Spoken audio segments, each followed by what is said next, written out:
Olá a todos, meu nome é Luiz Celso, sou professor na UTFPR de Curitiba. Esse vídeo é uma sequência da nossa disciplina de Ciência de Dados 2, ou Ciência de Dados aplicado a dados não estruturados. Nesse vídeo a gente vai discutir questões relacionadas a extrair informação de páginas ou de recursos que a gente encontra na internet. No vídeo passado, na aula passada, a gente tratou de como ir buscando recursivamente sites, né, fazer o processo de web scraping, o processo de web crawling, e agora a gente está fazendo as coisas mais relacionadas com scraping, que é você tem a informação como que você pega o pedacinho de dado que você quer para armazenar e depois fazer suas outras análises. Então a gente vai ver estratégias diferentes, de estratégias mais simples até estratégias mais difíceis, mas é um assunto bem interessante e também pode ser muito útil para vocês na hora de tentar obter dados para criar um corpus ou criar a base de dados que vocês precisam para fazer o trabalho da disciplina. A gente vai falar de três formas básicas de fazer essa extração de informação. A primeira é quando a gente tem um site que tem API, aí fica mais simples. Um pouco mais difícil é quando a gente tem que extrair do HTML. E mais difícil ainda é quando a gente tem que extrair do texto puro. Aí cada uma dessas tem os seus detalhes, eu vou passar rapidamente para vocês terem uma noção das abordagens. Mas, primeiramente, por que a gente pode querer fazer isso? Né? Para que a gente quer extrair dados da internet? Bom, por exemplo, o Google faz isso, né? Uma máquina de busca ou um sistema de recuperação de informação pode fazer isso para a gente, por exemplo, extrair a data de publicação de uma notícia, extrair o autor. Por quê? Assim a gente pode indexar isso separadamente ao texto para ajudar na busca também. Né? Então, por exemplo, o Google Scholar, que faz busca sobre artigos, ele faz buscas diferentes. Se você colocar o nome do autor ali, ele vai dar mais valor para coisas que são parecidas com nomes de autores. Por quê? Porque ele tem uma lista de autores que ele extraiu do texto dos artigos. Uh, ou a gente pode querer extrair uma subporção de uma página ou de um artigo para a gente fazer a nossa análise. Por exemplo, a gente pode extrair reviews de algum produto para depois aplicar a análise de sentimento. A gente pode extrair o preço, né, o valor de um produto para a gente fazer sites de comparação ou comparar o valor do produto ao longo do tempo. A gente pode extrair informações de páginas pessoais ou do currículo das pessoas para alimentar um banco do RH, para fazer headhunting, coisas assim, extrair preços de ações. Então, tem diversas opções e diversos dados interessantes que estão disponíveis na internet, mas não são triviais da gente obter. Então, a gente tem que usar algumas técnicas. Aí, a mais simples, como eu falei, é quando a gente tem APIs nos sites. Aí vamos falar dela primeiro. Diversos sites, por exemplo, Google, Facebook, Twitter, Stack Overflow, eles oferecem essas APIs. Você tem que entrar lá no site dessas empresas, procurar onde que você vê qual é o contrato, os termos de uso dos dados deles. Aí você cria uma conta, ele vai gerar uma chave para você, chamado de API Key.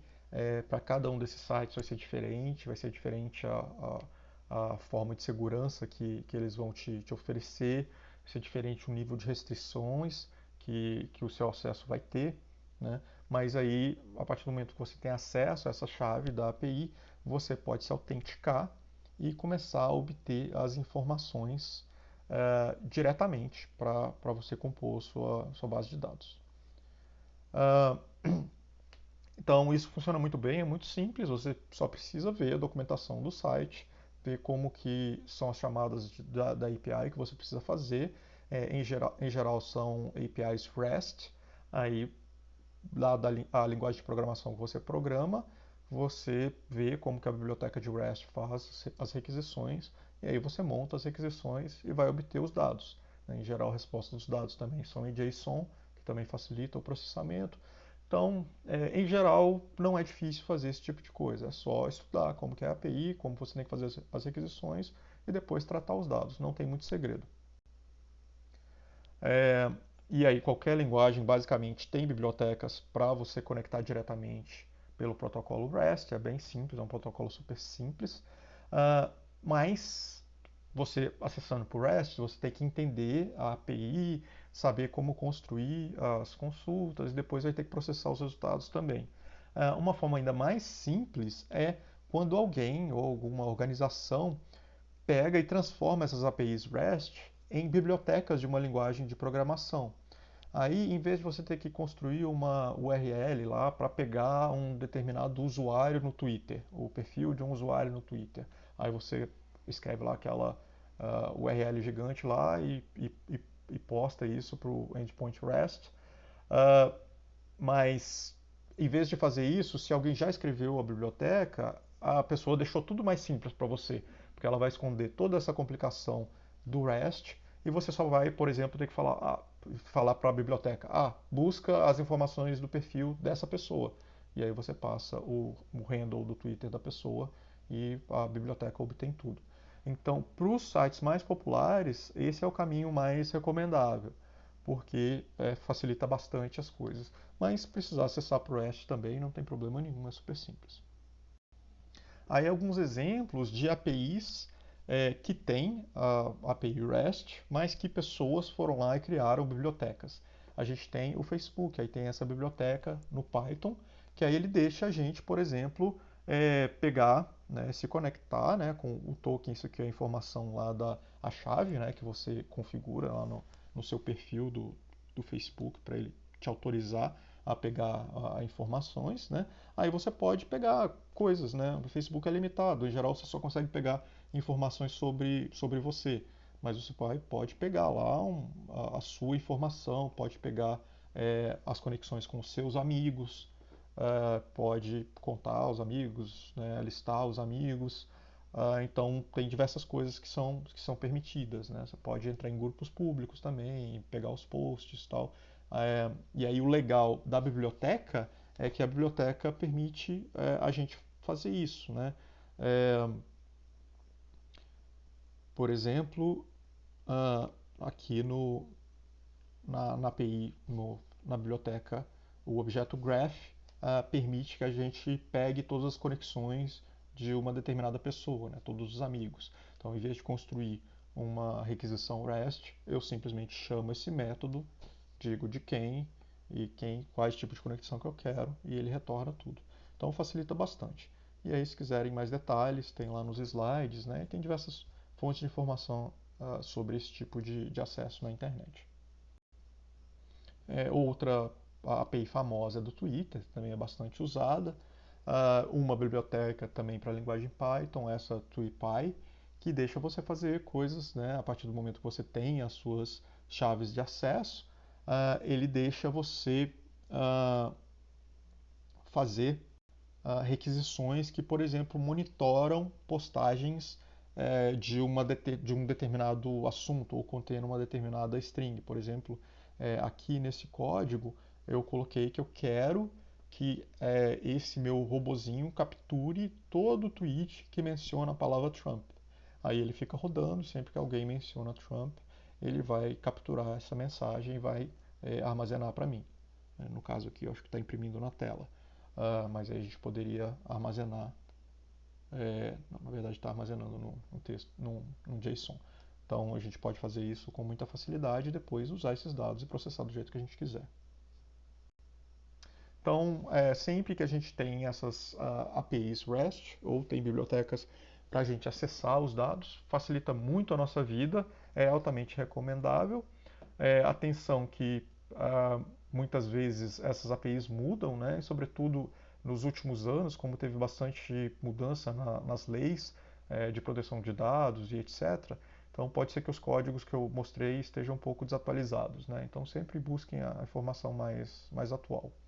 Mas tem muitos sites que ou a API REST é muito limitada, não deixa você acessar algumas coisas, ou simplesmente não oferece uma API REST. Aí a alternativa a isso é a gente tentar extrair diretamente pelo conteúdo da página, que está escrito em HTML, né? Então essa é a opção que a gente tem que recorrer se a gente tem essa opção, né? Se o texto está bem formatado em HTML, a gente pode partir para essa opção. E aí esse aqui é um exemplo, digamos que a gente quer extrair informações sobre preços de produtos lá do Submarino. Aí, obviamente, o Submarino não vai oferecer uma API REST com os preços dos produtos deles, porque eles não querem que os concorrentes tenham acesso fácil assim a essas informações. Então, a única alternativa é a gente construir um scraper que obtenha essas informações. Então, a gente pode pegar e programar o scraper para pegar a informação de qual produto que é, por exemplo, qual o nível das avaliações ou o preço, né? Mas aí são posições específicas nessa página, e a gente espera que o layout da página não vai mudar muito, e aí a gente programa o nosso script para pegar exatamente essas partes de diversos produtos diferentes. Mas para quem não está familiarizado com essas tecnologias na internet, eu vou resumir bem rapidamente as principais tecnologias que a gente precisa se preocupar. Basicamente, a informação que nos interessa vai estar na página HTML, que é o código é, que, que especifica como as coisas vão ser é, exibidas na página, né? Fala o que é o título, o que é o corpo da mensagem, quais são as partes, o que é um parágrafo, uma coisa assim. Então, em geral, o texto, a informação que a gente quer vai estar escrito em HTML. Mas tem um outro componente que não tem informação, mas também é muito útil para a gente, que é o CSS, que é a forma da gente dizer para o browser como que aquela página HTML deve parecer. Então a gente no CSS pode dizer assim, eu quero que o fundo das tabelas sejam de determinada cor, ou eu quero que o fundo dessa célula seja de outra cor e a fonte seja tal. Então o CSS é o que controla a parte de estilo. Então, em geral, não tem informação, a gente não quer extrair alguma coisa do CSS. Mas, frequentemente, o CSS vai nos dar dicas de onde está a informação que a gente precisa. Então, o CSS que está formatando uma determinada posição da tabela para ter uma determinada aparência, provavelmente é porque aquela posição é importante. Digamos, é o preço final de um produto. E aí, como tem essa formatação em CSS, para a gente achar o preço do produto, é só a gente procurar um marcador CSS que representa o estilo daquele preço de produto que a gente está procurando. Então, frequentemente isso é útil. Aí a gente vai ver exemplos depois. Aí nas páginas também tem JavaScript, que em geral estão relacionados com a parte de interatividade. Em geral, a gente não quer acessar, a gente não quer extrair informação desses elementos. Às vezes precisa, aí precisa usar umas bibliotecas mais avançadas, mas a gente não vai tratar disso. E tem imagens também, vídeos né, nas páginas web, mas isso também a gente não vai tratar. O HTML, como eu falei, é a linguagem de markup que vai organizar a informação dentro da página. É uma estrutura hierárquica que tem as tags que vai delimitar as coisas, vai delimitar o que é um título, vai delimitar o que é um parágrafo, o que é uma tabela. Né? Então é muito útil. Se a gente quer buscar uma informação específica, a gente tem que navegar por esses elementos até encontrar o que a gente quer. Aqui um exemplo de HTML para essa paginazinha simples que eu criei. Esses exemplos de código de HTML tem todos no diretório de código da disciplina, vocês podem acessar e ver, e obviamente tem diversos outros exemplos e muito mais completos e complexos na internet. Mas isso é o básico para a gente entender. Então dá para ver que aqui o código HTML é hierárquico, então aqui eu defino o que é o corpo do meu HTML, eu defino um parágrafo, eu defino um link, né? E aí essas coisas vão ser apresentadas numa página de acordo com a informação que eu coloquei nessas tags, né? Então um link vai ser apresentado, por exemplo, assim. E aí quando eu adiciono o CSS, os CSS são também marcadores que agora vão descrever o estilo. Aí vai alterar a cor né, do fundo, vai alterar a fonte, vai alterar o tamanho, o comportamento das tabelas, caixas de texto e diversas coisas assim. Então, a maior parte da apresentação de uma página é controlada ou pode ser controlada por CSS. E essas dicas são muito importantes na hora que a gente vai extrair informação, porque elas indicam frequentemente exatamente onde que a gente precisa extrair. Aí aqui alguns exemplos de estilo CSS, né, que eu eu defini dois estilos, né? Um estilo para texto, e eu quero que o meu texto seja centralizado e a cor seja azul. E eu quero que minha, por exemplo, informação de copyright seja alinhada à direita e que o fundo seja cinza, né? Então, excelente. Eu fiz isso e é assim que minha informação é exibida, né? Então, na hora de extrair essa informação, se eu quisesse a informação de copyright, por exemplo, eu poderia usar a informação do CSS para me ajudar a encontrar onde que está o copyright, né? Outra forma de eu adicionar informação e formas de identificar informação dentro de uma página é através de IDs também da linguagem HTML. Aí, nesse caso, eu estou usando um ID para marcar que esse meu link é, pode ser identificado como esse ID. E esse tipo de informação também é útil na hora da gente identificar exatamente o que a gente quer numa página web. Então agora, se a gente tem esses dois elementos, tem o HTML e o CSS, a gente pode tentar usar essa combinação para nos guiar ou guiar o nosso algoritmo para encontrar exatamente a parte que a gente quer na página. Aí uma coisa que a gente vai fazer é precisar escrever, usar um parser, né, na hora de escrever o nosso algoritmo, que vai pegar, processar a página da web e ela vai diretamente na localização que a gente imagina que a nossa informação vai estar, a partir dos indicadores de HTML e CSS, e vai obter essa informação. Só que como é que a gente fala para o nosso código, né, ou para a ferramenta que fez o HTML parser, como encontrar exatamente aquela posição que a gente quer? Primeiro a gente precisa analisar e descobrir como que aquela posição está identificada. Aí isso, uma ferramenta muito útil que eu uso bastante é o Chrome DevTools, que é só você ir lá no navegador Chrome e ir lá clicar em ferramentas e ferramentas para desenvolvedores. Uh, e isso ajuda bastante. Na próxima tela eu vou mostrar como que ele mostra o código da página. Então essa aqui é a parte do Google DevTools, né? Então ele mostra tanto a página, aquela paginazinha simples que a gente criou antes. Aí o que você pode fazer é clicar em uma posição da página, por exemplo, nesse link aqui. Se você clica aqui, ele vai destacar tanto o código HTML quanto as informações do CSS, né?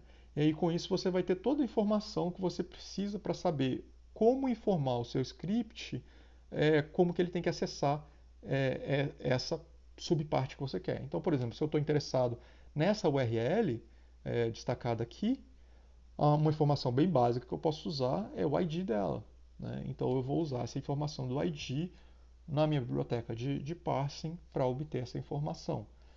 Mas eu poderia usar outras informações também, né? Eu poderia usar os códigos HTML ou as classes CSS, dependendo da configuração da página web que a gente quer usar.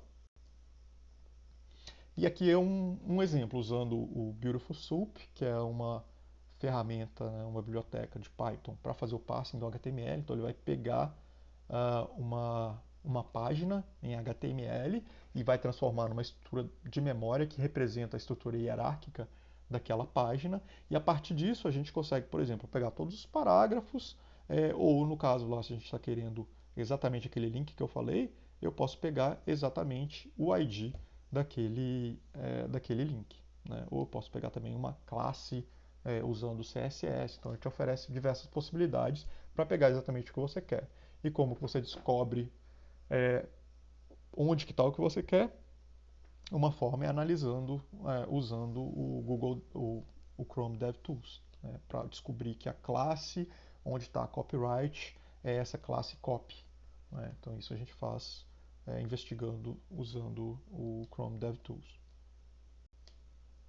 Bom, beleza. Então, se a gente precisa extrair informação de HTML, é um pouco mais difícil do que usando APIs, mas não é o fim do mundo. Dá para fazer e, em geral, a gente consegue bons resultados, sobretudo se as páginas que a gente está querendo, de onde a gente está querendo extrair informação, se elas são bem estruturadas.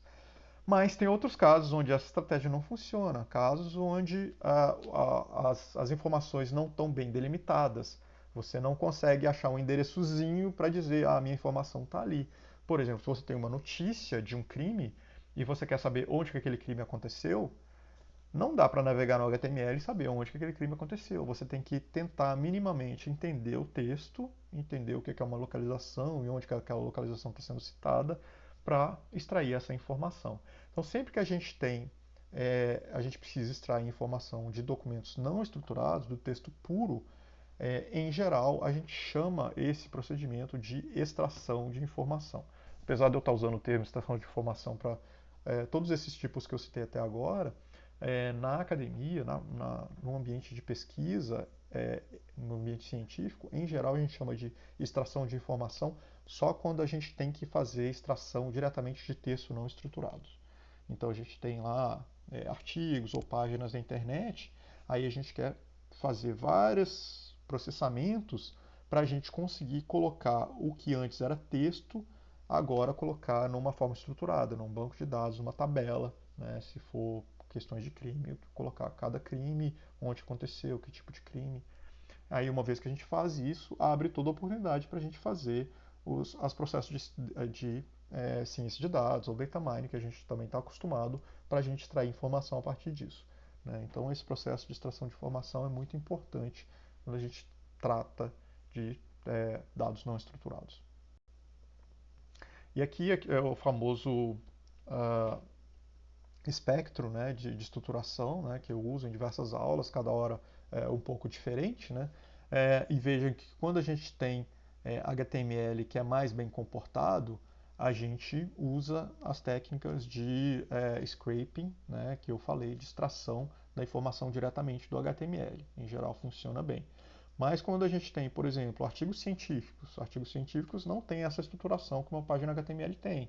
Né? Cada artigo científico vai ter uma formatação diferente e não existe um código universal para estruturar artigos científicos. Então a gente tem que partir para estratégias um pouco mais complexas. Se o texto é completamente livre, também a gente tem que partir para outras estratégias que eu vou discutir brevemente agora.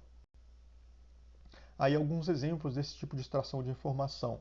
Por exemplo, a gente tem uma notícia de um atentado terrorista e a gente quer, né, pegar várias notícias de atentados terroristas e extrair informação daquilo para a gente conseguir analisar e obter conhecimento a partir disso. Então a gente pode pegar e do texto tentar entender qual o tipo de incidente, quando que ele aconteceu, qual localidade, né, e etc, etc. Então todas as informações estão no texto, mas não são fáceis de localizar para um computador. Então a gente tem que usar outras estratégias para conseguir fazer isso. E no fim das contas a gente quer que essas informações estejam de uma forma estruturada, numa planilha no Excel, num CSV ou num banco de dados. Outro exemplo que o Google costumava fazer e agora eles tiraram é quando você recebe um e-mail que te convida ou menciona uma reunião ou um evento. Né? Então o Google ele pode identificar isso, né? Por exemplo, o Gmail pode identificar que isso daqui descreve um evento, né? Porque tem uma data e tem um título, e ele pode te sugerir para você inserir essa informação no seu calendário. Então, uma coisa que era um texto, um e-mail sem estruturação formal, ele viu que tinha alguma coisa ali que parecia com um evento, então ele te sugeriu você inserir essa informação já de forma estruturada dentro do seu calendário. Isso também é muito feito para artigos científicos, né? Então o Google Scholar ele precisa pegar e abrir PDFs de artigos, cada artigo, né? Vocês já viram vários artigos científicos, sabe, cada um deles tem uma formatação diferente. O Google Scholar, quando vai indexar, ele precisa se virar para encontrar, independente de como está estruturado, encontrar onde é o título, quais que são os autores, qual parte que é o abstract. Então, o Google Scholar tem que fazer isso. Né? E existem também páginas, sites e empresas especializadas em extrair informação agora pessoal, né? Mesmo aqui no Brasil, se você digita o nome de uma pessoa, você encontra diversos sites, né, ou empresas que fornecem informações estruturadas dessas pessoas. Essas informações foram coletadas de outros lugares, né? Por exemplo, essa ferramenta aqui pegou informações desse professor e com isso ela tem diversas informações já organizadas, né, que ela coletou de diversos lugares diferentes e te mostra de uma forma mais estruturada. Mas aí como que a gente faz quando a gente precisa fazer essas coisas? Bom, não dá para, é basicamente impossível escrever um algoritmo que considere todas as opções possíveis e consiga extrair a informação exatamente onde ela está. Por quê? Porque a mesma informação pode ser escrita num texto de formas totalmente diferentes. Então a gente precisa de estratégias diferentes. Então isso não é simples. Aí, em geral, a gente usa machine learning. Então a gente tenta ensinar um computador como fazer isso. Aí a forma mais frequente que a gente usa é a gente pega, por exemplo, se a gente quer fazer extração de informação de artigos científicos, a gente pega alguns artigos científicos e aí anota para o computador e fala, ó, isso aqui é o título, isso aqui é um autor, isso aqui é outro autor, isso daqui é o abstract, isso aqui é o conteúdo de texto. A gente faz isso para um número, quanto maior, melhor, de artigos científicos e depois treina um algoritmo para tentar aprender os padrões que ele precisa identificar para encontrar essas informações nos artigos que não estão anotados, né? Nos milhares de artigos que estão disponíveis na internet. E aí, a forma de modelagem que a gente faz para esse tipo de algoritmo de machine learning tem algumas estratégias que são as mais famosas, né? A mais tradicional é a Hidden Markov Models, né? Que é uma das mais antigas e até hoje é bastante usada.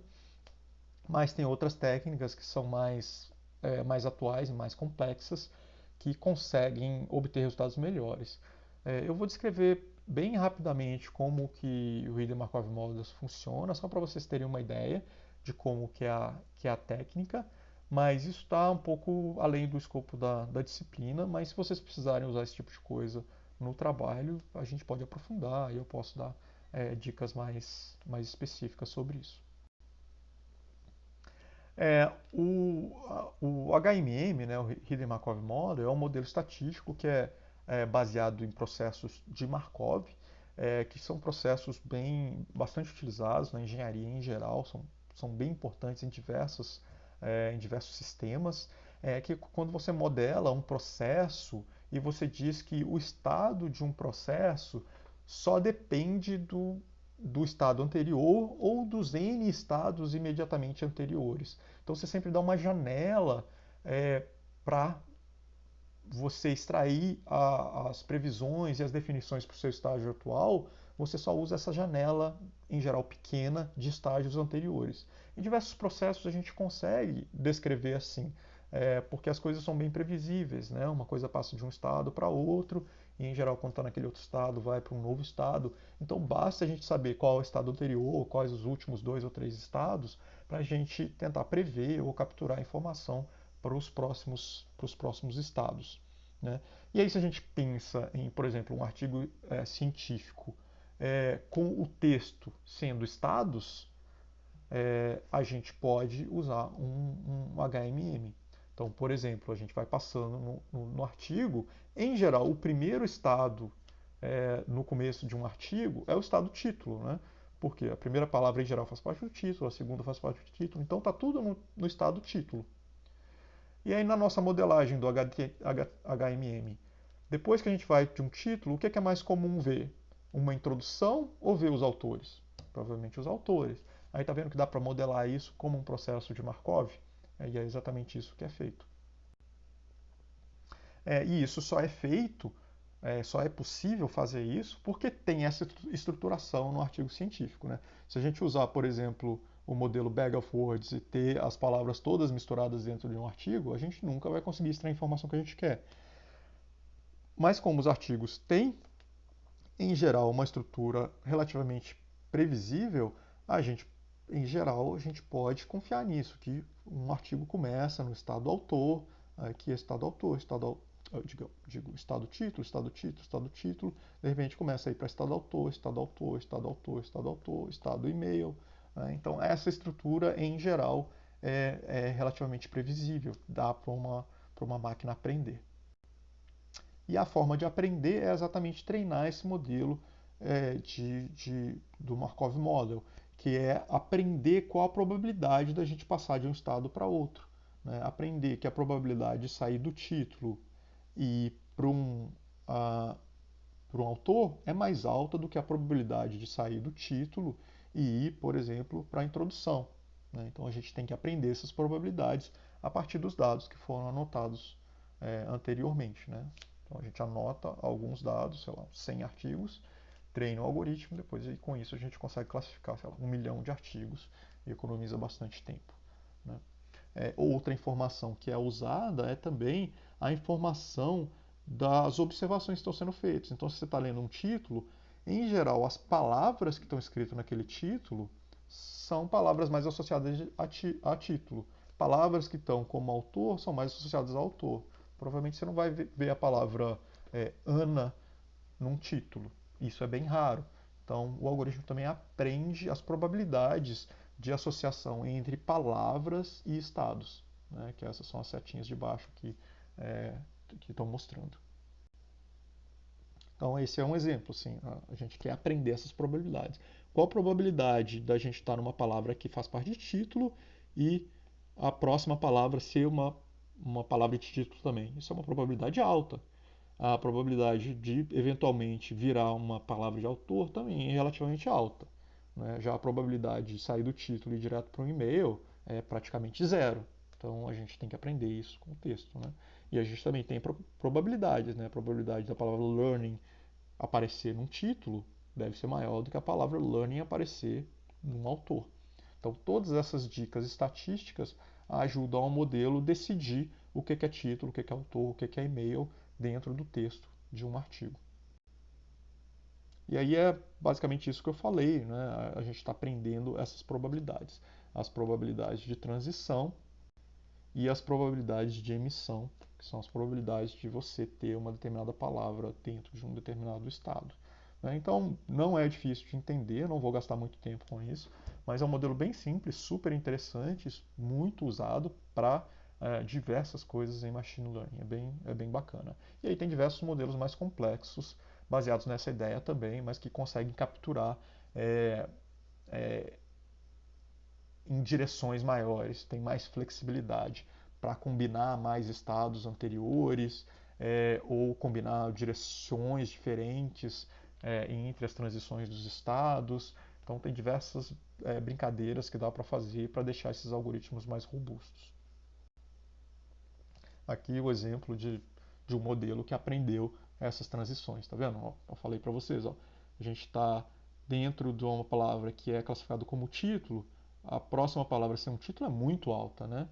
A próxima palavra a ser um autor é relativamente alta. Isso acontece, né? Não é tão provável quanto a próxima a ser um título mesmo, mas acontece. Eventualmente tem que virar autor, né?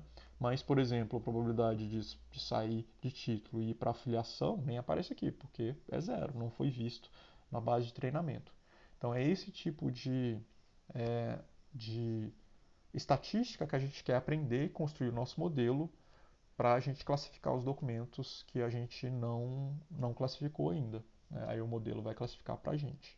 E aí fazer essa classificação é super simples. A partir do momento que você tem essas probabilidades, você só precisa achar qual que é a combinação de estados que você vai dar para aquele artigo que maximiza essa probabilidade. E aí tem algoritmos que fazem isso de forma eficiente. Né? Isso também são coisas bem estudadas. Então não tem muito segredo para aplicar esses modelos. Se vocês precisarem, isso é bem tranquilo, é relativamente tranquilo. Né? Anotar os dados já vai dar bastante trabalho, mas entender isso é super tranquilo. Se vocês precisarem, a gente pode discutir mais.